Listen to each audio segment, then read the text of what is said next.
In the late 18th century, the Hawaiian Islands were a tapestry of rival chiefs, ancient religion, and fierce battles for supremacy.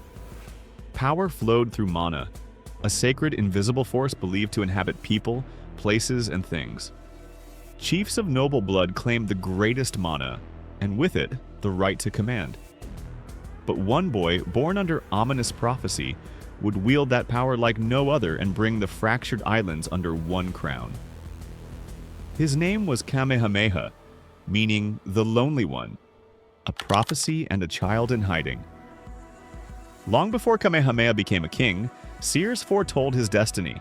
They warned that a boy of royal blood would rise to slay chiefs and unite the islands.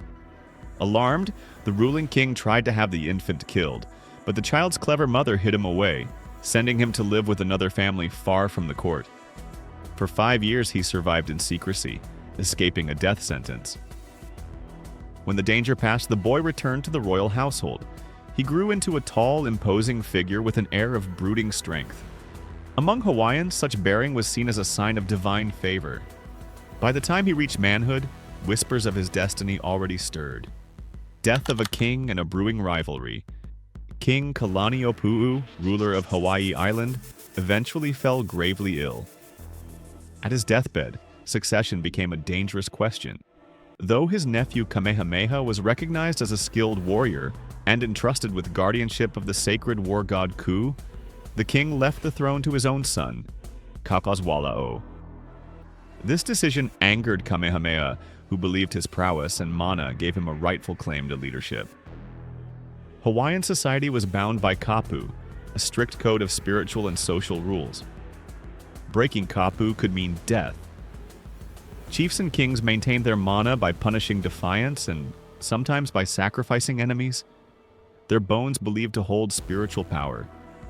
When Kamehameha killed a rebellious noble and claimed his mana, the rivalry turned to open conflict. Blood for the throne. Tensions erupted when Kawalo's half-brother Kewa attacked Kamehameha's lands, slaughtering villagers in a brutal show of dominance. In retaliation, Kamehameha gathered his allies for war. The two armies met in a ferocious battle of jagged clubs, barbed spears, and stones hurled from slings. Amid the chaos, King Kawalo was struck by a rock, then finished off by a warrior wielding a shark-tooth dagger. His death left Kamehameha controlling half of Hawaii Island, though Keoa escaped south, swearing vengeance. For years, stalemate followed. Neither side could break the balance of power. The islands remained fractured until new forces from across the ocean tipped the scale. Guns, cannons, and foreign intrigue. In the late 1700s, European and American traders began frequenting Hawaii's shores, bringing muskets, cannons, and unfamiliar diseases. One of them, Captain Simon Metcalf, infamously massacred villagers at Olowalu on Maui after a perceived insult. His son, unaware of the atrocity, later anchored nearby and was ambushed by enraged Hawaiians. The crew was killed except 2 men, Isaac Davis and John Young. These survivors were taken before Kamehameha. Instead of executing them, he offered wealth, land, and wives if they would teach his warriors how to use the captured guns and cannons. Davis and Young agreed, becoming trusted advisors. With their help, Kamehameha forged alliances with Western traders, securing a steady flow of firearms to strengthen his army. Meanwhile, one of Kamehameha's rivals, the powerful Kahekili of Maui, rumored by some to be Kamehameha's own father, expanded his rule to Oahu and built a house from the bones of defeated chiefs. The islands were on the brink of massive gun-fueled warfare. Battle for Hawaii Island. Fire and fury. Kamehameha struck first, invading Maui with his new firepower.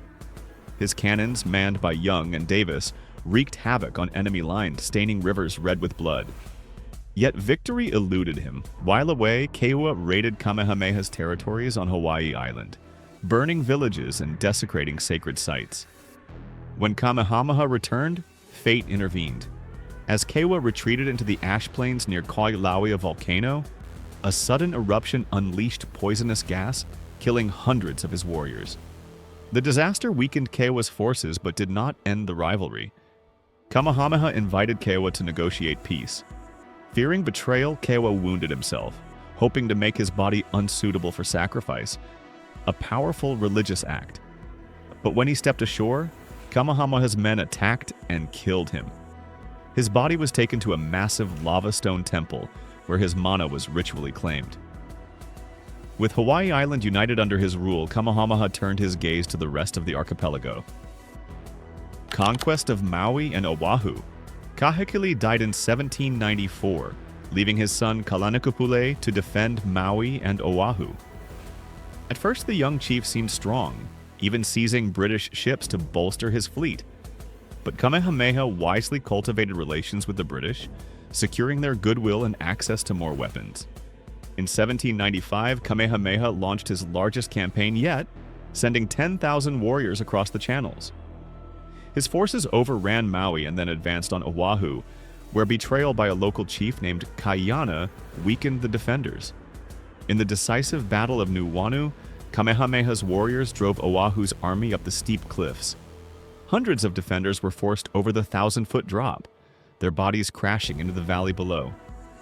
The unification was nearly complete. Only Kauai and the smaller island of Niihau remained beyond his reach. A storm and a new law of mercy. Kamehameha prepared to invade Kauai, but nature intervened. A violent storm scattered his fleet, drowning many men. Survivors who reached Kauai were captured and sacrificed by local warriors. For a kingdom built on war, it was a humbling setback. Yet this period also saw Kamehameha evolve as a ruler. After witnessing villagers once break a paddle over his head in defiance, he later pardoned those same civilians and issued the law of the Splintered Paddle. Let the aged, the women, and the children lie by the roadside without fear of harm. For the first time, non-combatants were formally protected under royal decree, a radical step in Hawaiian warfare. Wealth, trade, and the price of power. As king of most islands, Kamehameha skillfully balanced tradition and modernization. He forged alliances through dozens of strategic marriages, including one to Keopuolani, the exalted daughter of his slain rival Kakawala'o. He encouraged trade with foreigners, exchanging sandalwood, prized in China, for weapons and wealth. But sandalwood trade soon spiraled out of control. Chiefs forced commoners off their farms to harvest wood for export, leading to food shortages and starvation. Recognizing the crisis, Kamehameha reversed course, ordering his people back to farming and investing in food production to sustain the islands. The peaceful surrender of Kauai. Kamehameha never gave up his dream of ruling Kauai. In 1810, as he prepared another invasion, a deadly epidemic, likely cholera, swept through his forces. Some chiefs were accused of breaking kapu by eating forbidden foods, and Kamehameha ordered their brutal execution to appease the gods. Despite these omens, his ambition endured. Yet Kauai's ruler, Kamuali'i, understood the odds. Facing Kamehameha's wealth, firepower, and military might, he chose diplomacy over war. Kamuali'i peacefully surrendered, pledging allegiance and uniting the islands under one monarch for the first time in history. Final years and legacy. By the time Kamehameha secured the last island, his power was unmatched. He corresponded with foreign monarchs, including King George III of Britain, and continued to modernize Hawaii while upholding its traditions. When he died in 1819, he left behind a kingdom far stronger and more centralized than the warring chiefdoms of his youth. His passing marked the end of an era. Soon after, his favorite wife, Kaehumanu, guided his successor to abolish the kapu system. Ancient temples were destroyed, human sacrifice ended, and Christianity took root under the influence of missionaries and Western traders. Yet Hawaiian culture endured in song, dance, and the enduring spirit of aloha. Kamehameha's story remains one of ambition tempered by wisdom, a man capable of ruthless conquest who also codified mercy and stability. He transformed a fragmented land into a single kingdom, fulfilling the prophecy spoken at his birth. Why Kamehameha still matters. Today, Kamehameha is celebrated as Hawaii's greatest unifier. Statues of the king stand in Honolulu, Hilo, and even Washington, D.C., honoring his vision and resilience. His law of the Splintered Paddle is still referenced as a symbol of human rights and protection for the vulnerable. And his reign represents a turning point when Hawaii entered the global stage while retaining its unique identity. His life was not without tragedy or hard choices. The violence of conquest left scars, and foreign trade brought both prosperity and hardship. Yet Kamehameha's adaptability and foresight gave Hawaii the strongest possible foundation as the world rapidly changed around it. More than 2 centuries later, his legacy lives on in the island's culture, history, and pride, proof that even in times of upheaval, a visionary leader can forge unity from chaos. And that's the incredible story of Kamehameha the Great, the warrior who united the Hawaiian Islands and changed history forever. If you enjoyed this journey through Hawaii's past, give this video a thumbs up and don't forget to subscribe. Got thoughts about Kamehameha's legacy or another historical legend you want us to cover? Drop it in the comments below. We love hearing from you. Thanks for watching, and as always, stay curious and keep exploring the past.